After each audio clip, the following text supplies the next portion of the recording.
Toute la louange appartient à Allah subhanahu wa ta'ala, le Seigneur de l'univers, qui a loué les gens de la foi et leur a promis le paradis éternel. Ensuite, leur a accordé son amour et son agrément. J'atteste qu'il n'y a point de divinité qui mérite l'adoration en toute vérité si ce n'est qu'Allah, et j'atteste que Mohammed sallallahu alayhi wa sallam est son serviteur, son messager, qu'il a envoyé à toute l'humanité et le dernier de ses prophètes. Ô serviteurs d'Allah, craignez Allah subhanahu wa ta'ala et obéissez-lui. Ensuite, suivez ce qu'il a fait descendre comme guidance et écartez-vous de la passion. Car celui qui suit la passion se verra sur les voies de l'égarement. Ô serviteurs d'Allah, parmi les plus immenses maladies qui atteignent l'être humain, qui le trébuche et qui fait en sorte qu'il délaisse ce qui est du bien pour lui dans cette vie d'ici-bas et dans l'au-delà, c'est la paresse. La paresse, dans sa définition, comme l'a dit Abu Hayyan, التساقل بمعنى la lourdeur, والتثبت et le délaissement. Wal-futur, l'apathie, demande le fait de délaisser quelque chose alors que tu es capable de le faire. Et l'imam al-Malawi, il dit al-kasal, la paresse, al-tasakul, c'est la lourdeur, amma yambaghi ma'al qudra, être lourd en délaissant ce qu'il faut faire avec la capacité de pouvoir le faire. Et à l'être humain, il a la capacité de pouvoir faire quelque chose. Là qu'il y a trop pour vous, il délaisse cette chose, l'ittasaquli, à cause de la lourdeur et la difficulté de le faire. À son niveau, mais lorsqu'il se lève, alors il peut le faire avec facilité. Comme le dit le poète, il dit man yatahayyada surud al-jabal ou al-jibal, celui qui a peur de monter sur les montagnes, alors yarish abad al-dahri bayna al-fufal, il vivra toute sa vie dans les trous, pendant que les autres sont en. Al-Jiddu fil-Jidd, alors celui qui fait les efforts, il obtiendra l'effort aussi. Lakin al-hirman fil-kasal. Mais tout l'empêchement et le malheur se trouve dans la paresse. Ô serviteur d'Allah, Al-Kasal, la paresse, a des signes. Mais ce qui est plus immense et plus grave, c'est que l'être humain soit touché par cette maladie, mais il ne sait pas qu'il est malade. La majorité des gens aujourd'hui, ils sont atteints par cette maladie de la paresse.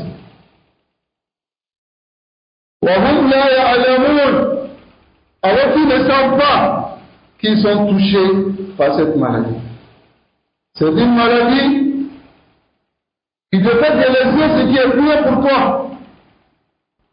Dans cette vie ici-bas et dans l'au-delà. Dans l'au-delà, tu perds les avantages qu'Allah subhanahu wa ta'ala a réservés pour ceux qui vont faire les actions. Et dans la dunya, tu es marboul. Tu es un perdant. Et ensuite, en te marboul, tu es même méprisé et négligé par les gens. Car les gens te nomment le paresseux. Celui qui ne veut rien faire. Allah nous préserve de cela. Alors la paresse, lorsque la paresse fait asseoir le serviteur, afin de délaisser les bonnes actions pour son au-delà, alors cette perdition qu'il va perdre est plus immense que la perdition de cette vie d'ici-bas, de la dunya. Et sachez que cette maladie, c'est la maladie qui a atteint les hypocrites. Et Allah les a décrits par cela dans le Coran. Allah dit, innal munafiqin, les hypocrites, ils pensent tromper Allah, mais c'est Allah qui contrecarre cette tromperie. Lorsqu'ils se lèvent pour la prière, comme Kusala, ils se lèvent avec beaucoup de paresse. Mutasaqilun, avec une lourdeur. Wa'ada wasfun lahum. C'est un attribut. C'est une description des hypocrites. Wa'ada la yanbaghi lil mu'min. Al-mu'min la budda lahu min al-jidd wal-ijtihad. Le croyant, il doit faire les efforts. Il doit se lever. Allah subhanahu wa ta'ala nous facilite cela. Dans la surah du Tawbah, Allah dit wala ya'tuna as-salata illa wa hum kusala. Ils ne viennent à la prière qu'en étant paresseux. Et Allah subhanahu wa ta'ala a mis en garde les croyants de la paresse lorsqu'il a dit ya ayyuhalladhina amanu, ô vous qui avez cru, lorsqu'on vous dit ma lakum, qu'est-ce que vous avez, idha qila lakum firu, sortez pour le djihad sur le chemin d'Allah dans les bonnes actions, zaqaltum ila al-ard, vous restez au sol. Allah dit araditum bil hayati dunya, avez-vous agréé la vie d'ici, de la vie d'ici-bas, alors que la vie d'ici-bas, à côté de la vie de l'au-delà, ce n'est qu'une jouissance trompeuse. Qu'Allah nous préserve. Il y a le hadith d'Abu Huraira, radiyallahu ta'ala anhu, qui est rapporté par Bukhari et Muslim. Le messager d'Allah sallallahu alayhi wa sallam, il dit, le shaitan s'assoit sur la nuque de l'un d'entre vous. Et il attache 3 nœuds, 3 attaches. Il attache cela autour de sa tête et le dit farko, dors. Mais si cette personne il fait l'effort de se réveiller et il évoque Allah subhanahu wa ta'ala, il y a un nœud qui se défait. C'est-à-dire une attache. Et lorsqu'il prend les ambitions, l'autre se défait. Et lorsque il se lève pour la prière, alors le troisième se défait. Il se lève le matin, nashitan tayyiban nafs, très ardent, voulant faire du bien. Sinon, asbaha khabithan nafs, alors il se lève le matin avec khabithan nafs, une mauvaise humeur, ennui, une difficulté, et il devient paresseux. Allah subhanahu wa ta'ala nous préserve de la paresse. Ash-shaytan harisun jiddan, il fait tous ses efforts afin de vous faire asseoir des bonnes actions, afin que vous délaissez les bonnes actions pour que lui puisse atteindre son objectif. À cause de la dangerosité de la paresse, ya ibadallah, au serviteur d'Allah. Dans le fait d'interrompre les intérêts du serviteur dans cette vie d'ici-bas, le messager d'Allah sallallahu alayhi wa sallam, il invoquait Allah subhanahu wa ta'ala. Il demandait protection auprès d'Allah subhanahu wa ta'ala, comme cela vient dans le hadith d'Anas bin Malik, radiyallahu ta'ala anhu. Il dit qu'un Nabi sallallahu alayhi wa sallam, il dit le messager d'Allah sallallahu alayhi wa sallam, il disait Allahumma inni a'udhu bika min al-'ajzi wal kasal. Oh Allah, je te demande protection contre l'incapacité et la paresse. L'incapacité à l'ajz, هناك فرق بين العجز والكسل. L'incapacité, c'est de vouloir faire une action et de ne pas pouvoir faire l'action. Parce que tu es incapable de le faire, soit tu es malade, soit tu ne peux pas le faire parce qu'il y a une maladie qui t'atteint dans ton corps. Ou bien tu n'as pas les moyens de le faire. Mais la paresse, c'est d'avoir la capacité de faire cette action. Et de rester là assis. Le shaitan, il te blague. Jusqu'à ce que tu délaisses cette action bil kulliya. Et le messager d'Allah sallallahu alayhi wa sallam, il invoquait Allah subhanahu wa ta'ala contre cela. Voici un remède dans l'azkar al-sabah wal-masa. Lorsqu'il disait asbahana wa asbah mulku lillah walhamdulillah wa la ilaha illallah Allahumma inni a'udhu bika min al-kasal, il disait cela. Allahumma inni a'udhu bika min al-kasal. Oh Allah, je te demande protection contre la paresse. Il a donné le Nabi sallallahu alayhi wa sallam. Si le messager d'Allah sallallahu alayhi wa sallam lui-même il demandait à Allah la protection contre la paresse, fama balu bina, qu'en est-il de nous, au serviteur d'Allah?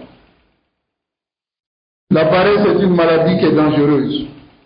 Voilà pourquoi dans les hadiths qui viennent à la riwaya de An-Nasa'i, rapporté par Ibn Mas'ud, radiyallahu ta'ala anhu, il dit que le messager d'Allah sallallahu alayhi wa sallam, kana la yada'uhunna hadhi da'wat, il ne laissait jamais ses invocations.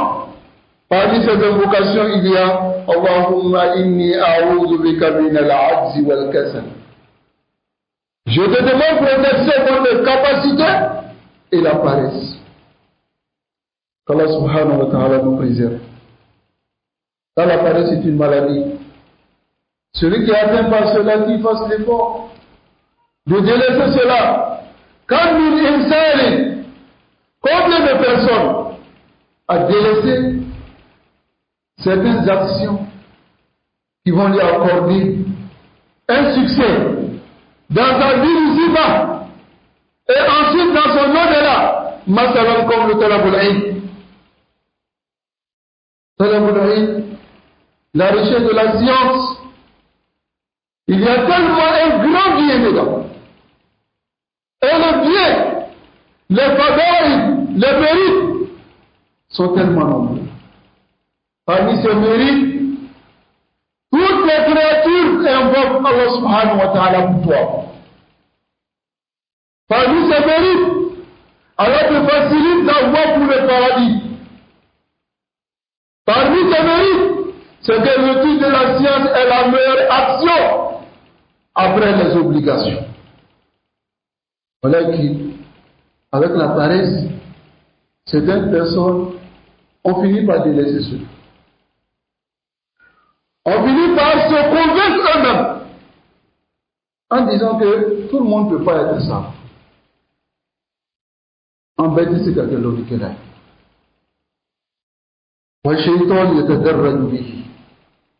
Le shaitan le prend petit à petit, petit à petit, petit à petit. Hatta yatruk fardul ayni alayh.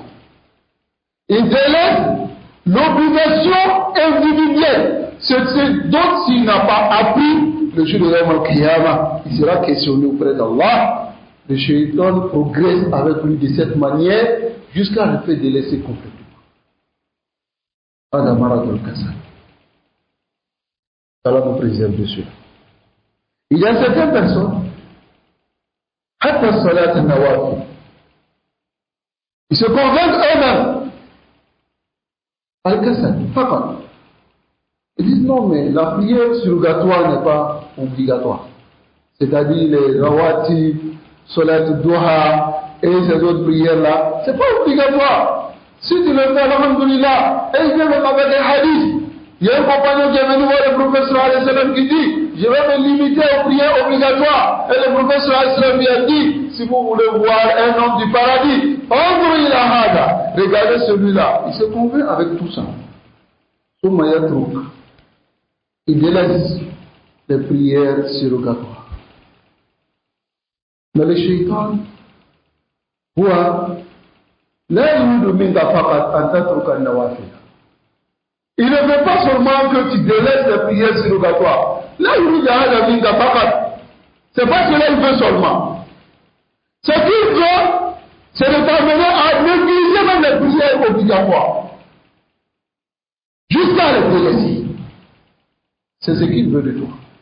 Alors que les prières surrogatoires, c'est un entraînement pour toi. Ça te rend plus ardent pour les prières obligatoires. Voilà pourquoi l'un de nos savants dit, et c'est celui qui veut être concentré dans la prière obligatoire, qu'il commence à faire les prières surrogatoires avant la prière obligatoire. Et qui s'entraîne à se concentrer. Voilà que le shaitan, il va progresser comme ça avec toi, petit à petit, jusqu'à ce que même, avant tu venais vite à la mosquée, tu commences à devenir en retard. Daïman tu es en retard. Et c'est pas ce qu'il veut de toi d'abord. Parce qu'il progresse avec toi petit à petit. Jusqu'à ce que tu te convainques et tu pries certaines prières à la maison sans aucune cause. Et il te fait rentrer maintenant dans les grands péchés. Le fait de délaisser la prière obligatoire à la mosquée, le faire à la maison, avec la capacité d'aller à la mosquée, est un grand péché. Il t'amène à cela. Certains savants, avec leurs divergences, d'autres même disent que ta prière n'est pas arrêtée à la maison. Allah subhanahu wa ta'ala nous préserve.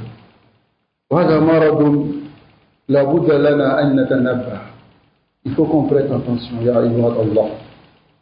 Comprendre que le casse, la paresse est une des armes, parmi les armes du shaitan, pour vous amener en arrière, pour vous faire délaisser ce qui est obligatoire pour vous, jusqu'à ce que vous délaissez cela.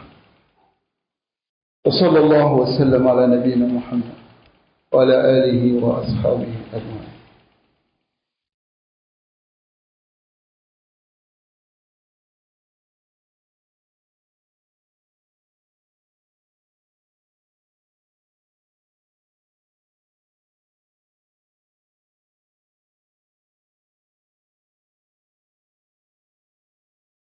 الحمد لله وحده والصلاة والسلام على من لا نبي بعده وعلى آله وأصحابه وسلم تسليما مزيدا إلى يوم الدين. أما بعد، رحم الله الإمام الشافعي حينما قال: إني رأيت وقوف الماء يفسده، إن سال طاب وإن لم يجري لم يقم. الله أكبر. Allah fasse miséricorde à l'imam Shafi'i qui a dit cette parole. Il dit: je vois que wuquf al-ma, si l'eau s'arrête quelque part, yufsiduhu, alors cela détruit l'eau. Quand il reste stagné quelque part, alors Au fur et à mesure, les gens viennent. Certains vont uriner dedans. Certains vont faire les déchets dedans. Ça détruit l'eau. Si l'eau coule, l'eau devient agréable. Mais si l'eau ne court pas, il ne devient pas agréable, il ne devient pas bon pour qu'on se purifie avec, pour qu'on se lave avec.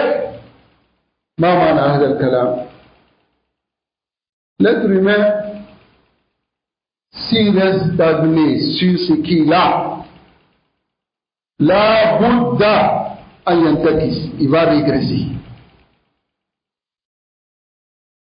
Il va finir par se détruire lui-même.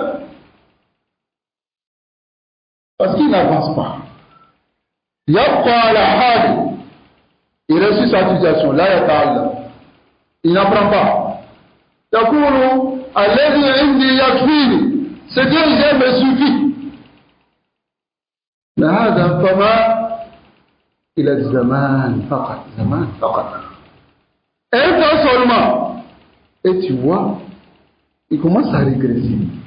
Il commence à régresser. C'est-à-dire qu'il revient en arrière. Il n'avance pas.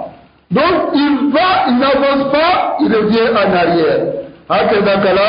Il va au Shafi'i. Le fait que l'eau s'arrête, ça détruit l'eau. Parce que ça ne coule pas. Mais lorsque l'eau commence à couler, l'eau devient agréable. Si tu avances, alors c'est ce qui va t'aider dans ta religion. Si tu laisses la paresse derrière toi, Allah ya ikhwa, je jure par Allah que la paresse, la mufsidatul hayat. Ça détruit la vie de l'être humain. Même dans des affaires de la dunya, ma balle confidie. Qu'en est-il de la religion? Regardez dans le monde de dunya celui qui est paresseux. Qu'est-ce qu'il fait de sa propre personne? Là, il vit de ta vie, il ne veut pas étudier, il ne veut pas travailler, il ne veut rien faire. Qu'est-ce qu'on fait de lui? Nous sommes mis Kaslan Fakat. On le nomme paresseux et il est méprisable et négligé auprès de nous. Quand on nous dit, celui qui est paresseux, là il parle. Combien de musulmans aujourd'hui? Ils sont courageux dans d'autres choses, mais pour qu'on nous dise, ils sont paresseux. Dans le travail, les ghettos font des efforts. Mais dans le monde, ils sont paresseux. Ils n'apprennent pas. Ils ne viennent même pas, même hatta. Tu vois certains d'entre eux. Ils peuvent se concentrer à regarder un match de football pendant plus de 90 minutes. Mais si on met un dance de 30 minutes, ou bien si l'imam dure, au-delà de 30 minutes dans sa khutbah, il trouve que l'imam a duré.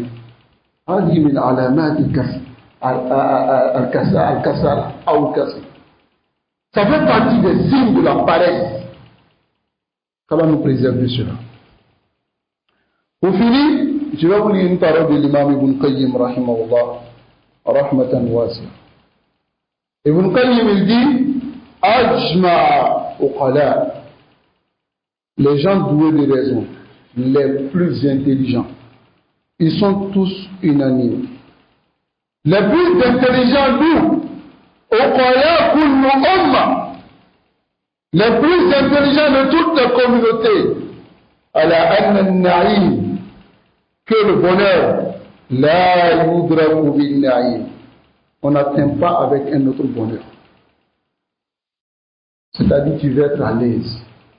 Alors ne sois pas à l'aise aujourd'hui. Fais des efforts aujourd'hui pour être à l'aise demain.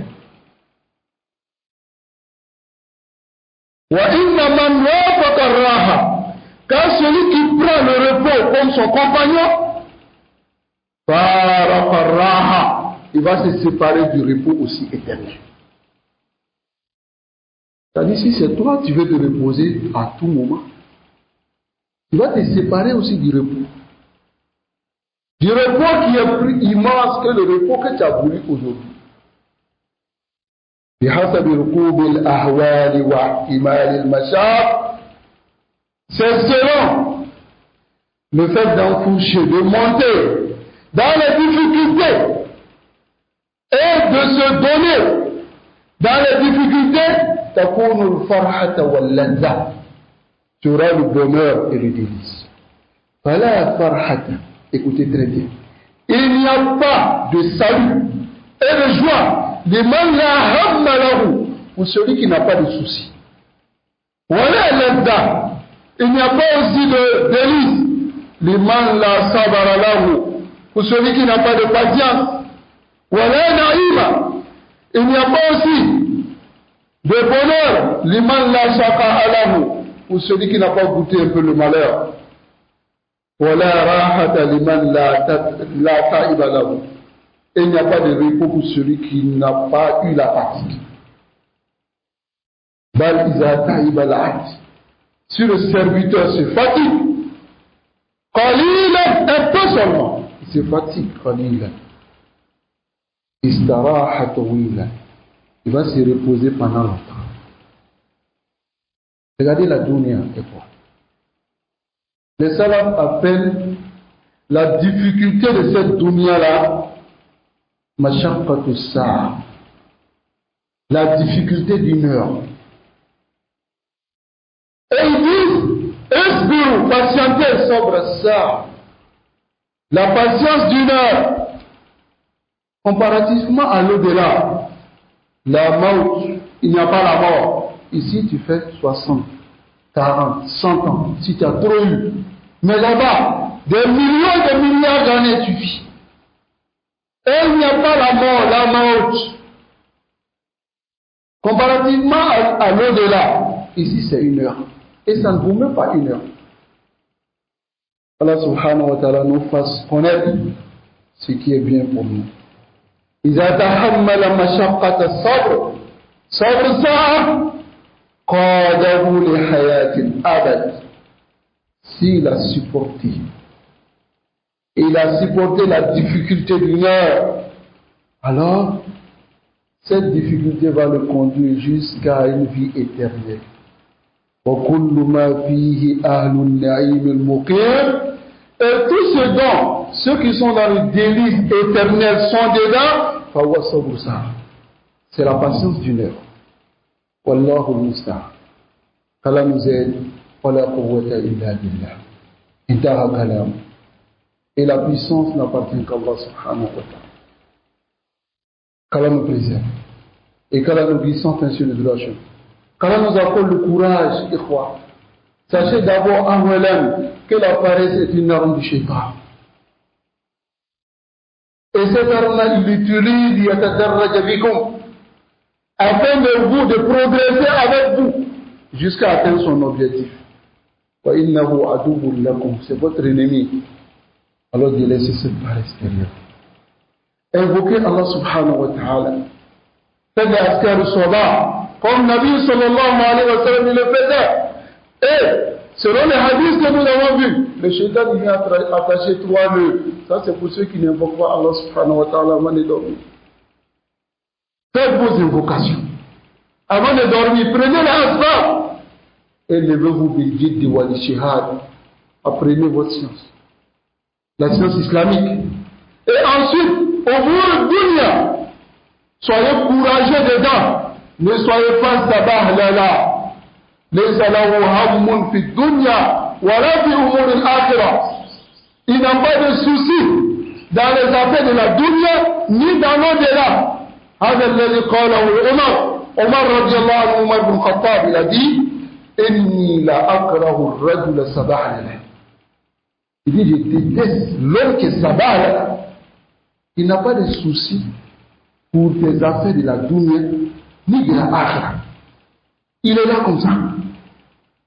ليس عنده هم وهذا الكسل. Allah subhanahu wa ta'ala nous préserve. Tu peux voir d'autres aujourd'hui, ils vont dire non, tu vois, pour étudier c'est pas facile. Par exemple, mémoriser le Coran, c'est pas facile. Vraiment, je suis occupé, ma tête est chargée. Et à d'autres même, ils disent non, aujourd'hui, on a tellement de choses à gérer. Jusqu'à aujourd'hui, on ne peut pas étudier. Ces choses que tu es en train de gérer là, tu vas mourir pour les yeux. Et quand tu vas aller dans la tombe, 3 choses vont te suivre. 2 vont se retourner. Et il y a un qui reste avec toi. Quels sont les 2 qui vont se retourner? Ahluhu wa mal. Ta famille. Et ce que tu faisais, c'est-à-dire ton travail, ton argent. Hein? Ce qui t'a occupé, jusqu'à ce que tu as oublié d'apprendre ta religion, lui se retourne. C'est ton action qui va rester avec toi. Ce dont tu disais que tu n'as pas le temps de faire, c'est ça qui va rester avec toi. S'il n'y en a pas aussi, tu sauras ce qui va se passer là. Allah nous préserve et quoi. Ils disent par exemple, on ne peut pas mémoriser le Coran parce que le Coran vraiment c'est difficile, parce que c'est compliqué, bon tel. Yahi. Si tu viens apprendre seulement ne serait-ce qu'un verset par jour, c'est pas difficile. Un verset, en quelques années tu vas mémoriser le Coran. Je te le dis. Les compagnons radiallahu ta'ala anhum, comment ils vont mémoriser le Coran? D'autres ont mémorisé Surat al-Baqarah en 12 ans. S'ils ont fait des efforts. En restant ferme sur cela. Et ils ont fait des efforts. Le messager d'Allah sallallahu alayhi wa sallam, le Coran est descendu sur lui.